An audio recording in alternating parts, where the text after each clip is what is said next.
can look at increasing one of those Fourier components slightly. You can add, so the directions that you will have would be sine omega t, sine 2 omega t, sine 3 omega t. Each of those trajectories becomes a direction. So if I want to see, I can add delta into sine omega t to that original trajectory and see whether your function increases or decreases. Right? So look at what you're mapping here. You're mapping this whole trajectory to a real number. Yeah, when you're looking at maximizing a certain function. So firstly, when you want to maximize something, you need a norm. Right? You're maximizing with respect to some norm. You need some real number, right? You need some norm. So you're mapping this thing to some real number. It's a function that maps you to some real number, and then you can do some maxima on that, right?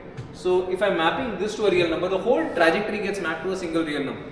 You can kind of imagine this as the area under the curve, for example, or you can take the square and find the area under the curve and so on, right? So you're mapping this to a real number, and you're seeing which trajectory has the maximum value for that real number.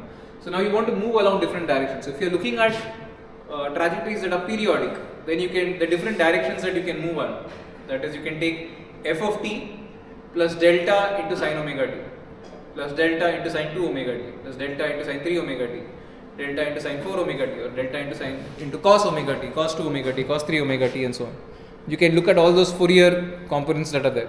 Or if you want to look at them in terms of imaginary trajectories, you can have e raised to j omega naught t, e raised to j 2 omega naught t, e raised to j 3 omega naught t, and so on. So you can look at deviations in each of these directions.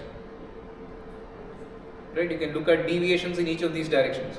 You can look at deviations in e raised to j omega naught t, 2j omega naught t, 3j omega naught t, and so on. Right? So you can look at deviations in each of those directions, and then you can say you can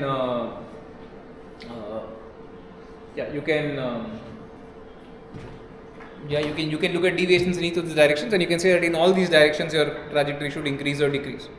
If you're trying to optimize in that vector space, if you're trying to optimize in the vector space of trajectories that repeat after a time period t, then the directions in which you need to move will be these Fourier components, right? Will be the frequency components and its harmonics. You can shift the trajectory along any of these directions, and you can see whether it repeats or not, whether it reduces in all these directions or not. So that can be one particular thing.